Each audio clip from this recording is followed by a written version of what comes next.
You ain't heard this stuff yet. The bottom of the notes. Hi, this is the stuff from the bottom of our notes. Sorry, you know. Yeah, sorry, pal. Sorry, Ben. Very, very rare that I don't say good day there, podcaster. Yeah. Well, I must have been thinking off-air podcast because I speak first in that one. Weirdly. It's the only one, though. It is true. It is true. And I speak first in none. Well, I speak first when Ben has kids. When he's off having babies, I speak first, so I know where my place is. In the off-air podcast, do I not go, g'day there, podcast? No, I don't. No, I say, hello, welcome to the off-air podcast, Yep. Ben. That's fun. Yeah. Yeah. Maybe I could have this one. Maybe Belle, you can do the next one. Thanks. Yeah. If we remember. Which is unlikely. So this is like all the stuff that we just didn't get around to for whatever reason throughout the year. This was like a phoner I had. I thought the calls would be good for it, but I just didn't really have a reason to do it. Oh, well, then don't do it here. Well, I can just... That's the reverse of what this is. Well, this is normally if there's no calls. Look, I'll just bounce it off of you guys. Okay. Because you might... sometimes you're like, was that just me or is that like a thing? Okay. I wanted to do 13, 24, 10. Did your teacher write a play?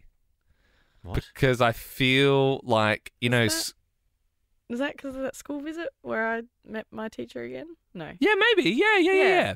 Yes, yeah, because yours did. No, that's right, because mine did. And so this is also when Ben was having babies. Yes.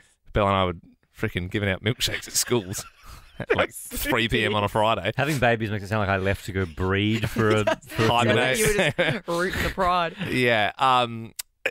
So, and that's right, Belle bumped into her old drama teacher. You said she was really nice, but you remember she wrote a play. Yeah, so she was like, Belle, remember me? I taught you Year 6 drama and you were in the play that I wrote. And I was like, oh, yeah. So she wrote a play that was a time-traveling, like, time machine play, but it was centered around all the Beatles songs. And so the whole play was, like, all Beatles music, but then I was, like, the crazy scientist that had the time machine.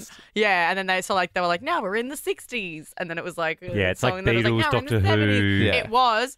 Which, fun and fact, the all thing the is- Beatles made their music purely in the 60s. Yeah, so totally. if she flew into the 70s, there Literally, wouldn't have been much going on. but it goes- We're all doing our solo body of work now.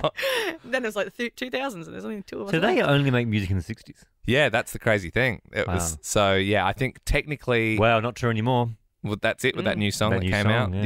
yeah. Let It Be, I think came out like 1970, but that was like recorded in 69. And then, the rooftop gig was like end of 69. And so it was really that just short window. And then they were only touring for the first little window of that, like the first 4 years. Because they got to the point where it was just like, this is just turning into a Beatles podcast now, but it got to the point where everyone was screaming so loud and pissing themselves and that sort of stuff, like literally weeing themselves. And they're like, we can't even hear each other, let alone anyone Jonas hear. Brothers concerts. That's what happens. You can't hear. No, it's very different. Very different. You can't But hear they them did. singing 'cause there's They too got much to Shea screaming. Stadium and they had to come in like an armoured van so they didn't get torn apart. And they were just literally like, "Why are we even doing this?" So then they just didn't. So a lot of that great Beatles stuff, they never performed it live. So how long did they stop performing before they came back for the rooftop gig?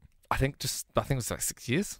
So that was kind of So insane. 6 years they just stopped. They were just doing albums, They were pumping albums out, but they weren't touring. Yep. And then they just did the rooftop gig out of nowhere. And that was like 4 songs. What's the story behind that? Is that as they were like, let's go up and do a gig on the roof? Pretty much it was like, well, we're breaking up. It was kind of that McCartney and Lennon were sort of done with each other. And I think they were like, yeah, well, this will be a fun thing for the world. And then they did it and literally like unannounced, just did it on there was like the top. It was like us going on the top of Nova and doing a podcast. But then everyone's like, oh my God, is that Ben Lee and Belle doing a live podcast? How many people watched it? Well, Like you a couple see, thousand? well, Or 100? I think it's more people could probably hear it from the street. Right. So that people just sort of gathered around and then you can see people looking out their windows and stuff. And it's all on YouTube. It's Did people cool. know they were in there? Like, was that like a known place where they were recording? Yeah, I think it was like the Apple sort of not Steve Jobs Apple, but it's like the Apple EMI sort of their label. Yeah. Like so yeah. But yeah, so we're getting a bit sidetracked. So she wrote a play about the Beatles. That was the problem and with our play because it was a primary school, like just primary school. So everyone there is like under 11 years old. And we were doing these Beatles songs and we had no idea, A, what they were, B, what they meant, C, what the hell the lyrics were. And everyone's like, like submarine, what the hell? It was in the town where I was born lived a man who sailed the seas. And he told us of his life. Your teacher wrote a play, but so did yours, Liam? Yeah, so normally what happens at schools is certainly the school I went to, that you can't actually afford the rights to do the play.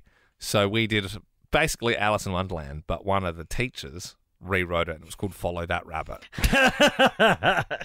So, and I was the king of hearts instead of the queen of hearts. Follow that rabbit. It was basically for royalty. Plagiarism. Literally for royalties, they had to like tweak Yeah. it, and the songs are like kind of there but kind of different. But I think that happened at a lot of schools. So I thought it would be funny to do. That would be great. 13, 24, 10, because like people call up and they're like, yeah, like I wanted to do Jungle Book, but we had to call it like, Forest Magazine. Yeah. I remembered our other one that we did a few years before that. This was a different teacher.